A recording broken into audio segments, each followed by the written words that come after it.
think the column is still there, but when we got the donation, we cut a big hole out of it and forklifted all of our really large pieces.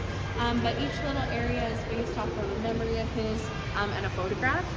So if you have any questions, I'm here. And then Mike Bracken, he's our volunteer today. Just have so no, so he after he went into the oil and gas, so it was a technical answer.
Even among misfits were misfits.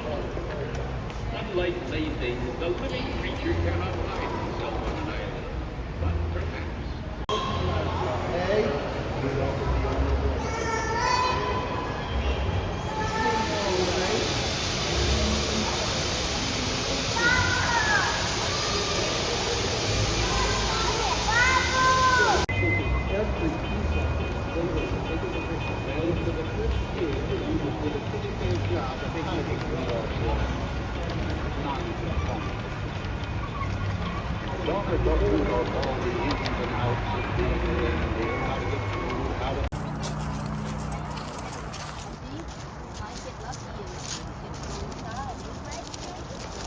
Really cool for a photo op.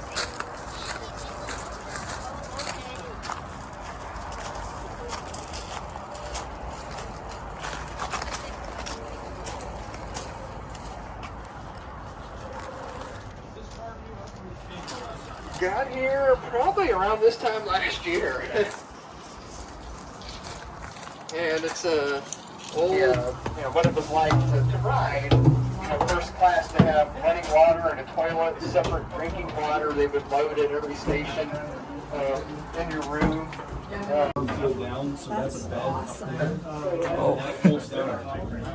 This is very luxurious in here.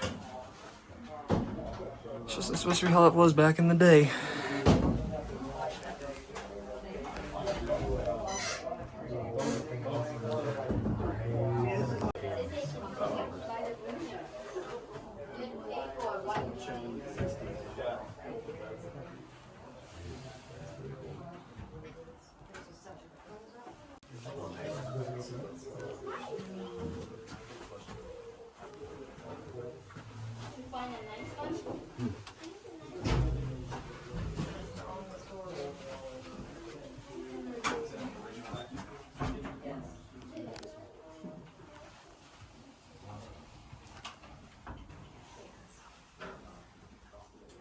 In here, they studied like shock and vibration on the tracks. You had a lot of like mechanical engineers living in here and riding in it. And you'll kind of see the pictures on the under the big sign down here that kind of showed what this room looked like.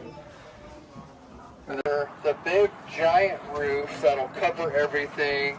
This will be like the southeast corner right around back here, and track 3 to track 8 from back here. Timken roller bearings. It says it right there, Timken.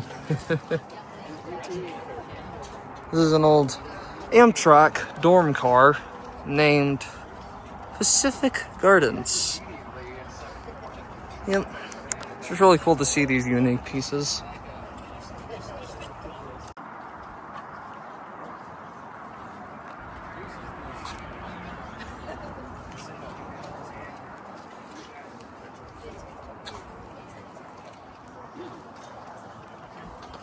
Feel free to ask questions as we go. I think the big one I'm going to talk about, Diesel Shop Battalion, which was a part of the 3rd Railway Battalion.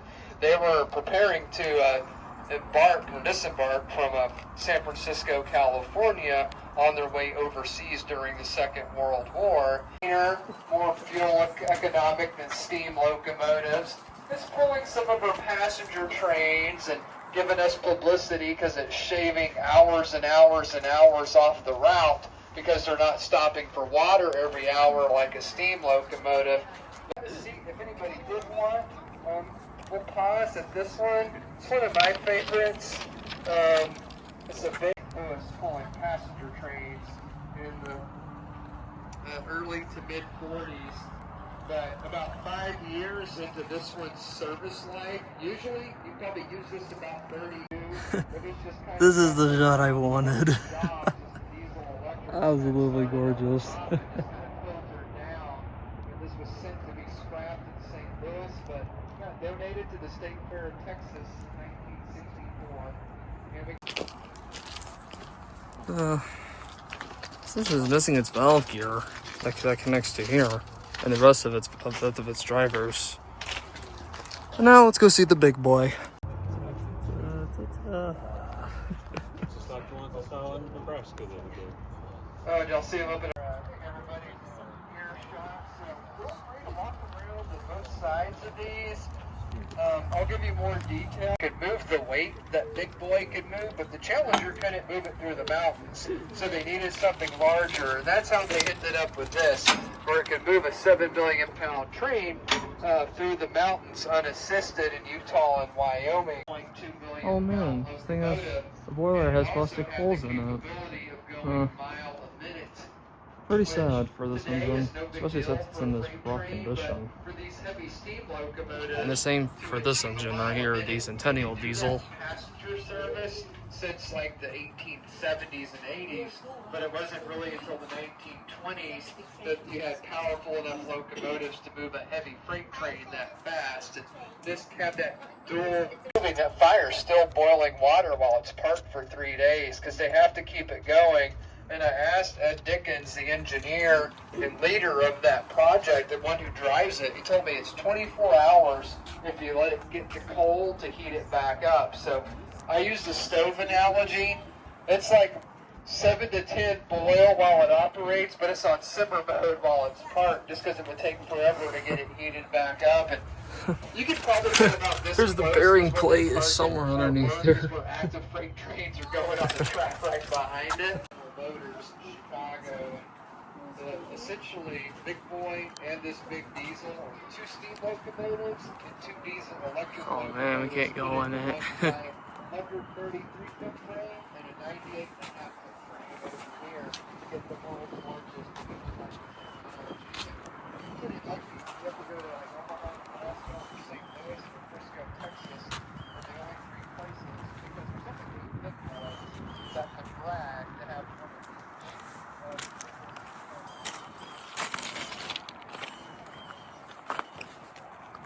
And then the rest of the paving between the tracks, and then maybe connect. Like, I'd like to get a workshop and some of our staff buildings over here connected.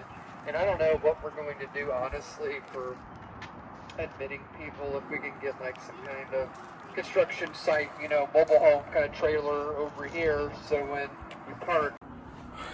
This thing is massive. Look at this thing. This thing is just, yep, massive. You can see this is the inside of the firebox. It's in really bad shape, but still. Yeah, this thing was an oil burner, but not a coal burner as I like them to be. But still, they're just good engines. And then this here was the throttle, I believe. It's frozen. Still, really nice engine, very, very nice locomotive. Now, really nice. Now let's just check out the rest of the collection out here. 1625. I definitely know 1630 still runs, although at the time at this recording it's undergoing an overhaul or an FRA inspection from something. But still, this is one of its sisters here. And two, y'all can search up online for Frisco 1630. There's a lot of videos of it running at the Illinois Railroad Museum. But we'll get to those right there, especially with that little thing here pretty shortly. And also right here we got some old metro trains.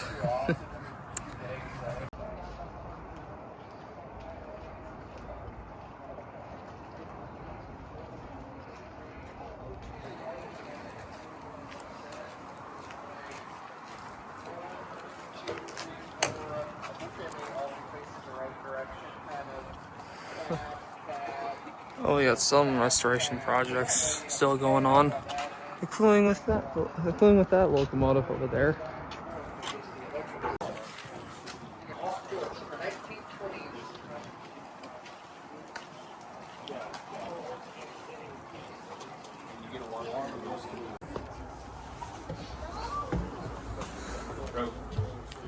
That locomotive looks pretty busted up, but hopefully that thing will be restored, including with that coach.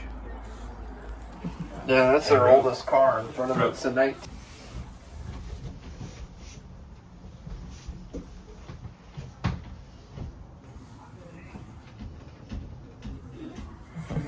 They're pretty large, but they're just like with the 2 levels, there's no head space, but we'd like to definitely turn them into some usable stuff.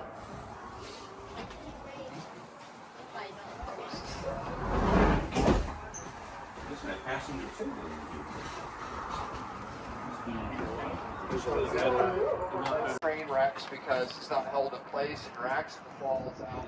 Or they're made out of wood, it's a big fire hazard. But today, computers, monitors, so much of that stuff.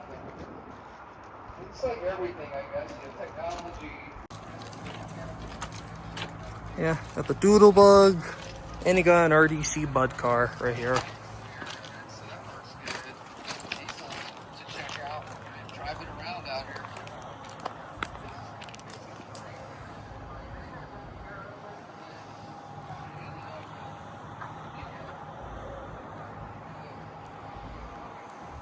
All right, y'all, we're about to go in the shop. Whoa! Wow! This is awesome. We're proud of it. This is the first time I've seen this locomotive in this brand new scheme. I know, it's nice. Absolutely epic. Absolutely. In the war bonnet scheme.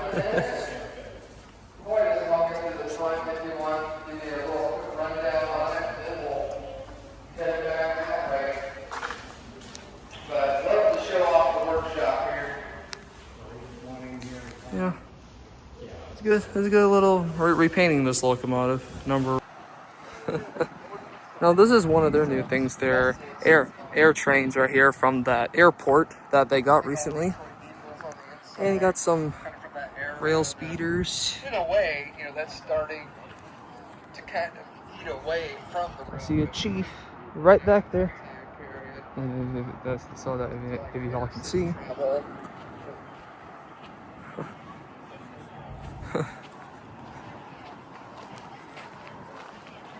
Man, I hope to get 1 or 2 of them restored and repainted. Just a little what's cool in the parking lot, kind of give you that era. We got a grant to restore it, so this side and this side that we're looking at still have the paint on it, but the west and south of it's scraped already. So we're hoping to get it repainted, but it's from the early 1900s. It was a yard office, maybe a depot in Dallas for a number of years. And when you visited the state fair, I think you entered through one of these doors, got your ticket, and exited that door to go look at the exhibit. So we're hoping to get it We got 3 from TXI, 1 from Houston, Portland, near Houston. This one was from like Austin.